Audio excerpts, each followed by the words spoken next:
Family trusts can save you a ton of tax, but they do come with a cost. So I wanted to get into the nuts and bolts of how this works so that you can figure out if it's actually going to be worthwhile for you. Now, if you're thinking about using a family trust or a discretionary trust, there are some tax benefits on offer and some advantages, but it's critical that you ensure that the benefits that you get from using a trust are going to be more than the cost you pay of setting up and then running that trust on an ongoing basis.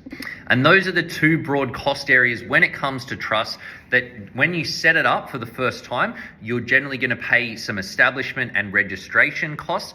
Those costs typically range around $2,500 or thereabouts. Can get it for a little bit cheaper, and if it's more complicated, it can be more expensive. It can be quite expensive if you're making it really, really complicated, but generally on average, you're looking at about $2,500. That includes the cost of registering a company with ASIC, which is about $600 or so, and the cost of registering your trust for stamp duty, which is something that's a state by state thing, but it's an important one in New South Wales.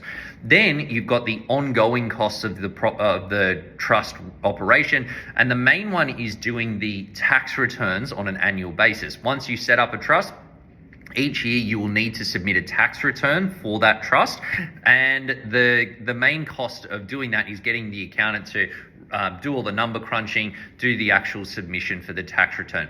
That will typically be somewhere in around $2,000 to $3,000 a year, depending on what other tax stuff that you've got going on and how your accountant charges as well. So as I said, the important thing, if you're thinking about using a trust, you want to make sure that the benefits that you're getting are going to outweigh the cost. It doesn't need to be exactly in year one, because if you can see that there's going to be huge benefits for you in future years from running a trust now, you may be prepared to suck up some of the costs and be a little bit behind at the start. That being said, it does need to average out overall, and you do need to end up ahead. So being aware of the cost, factoring that into the decisions that you're making is important to make sure that it's the right move for you.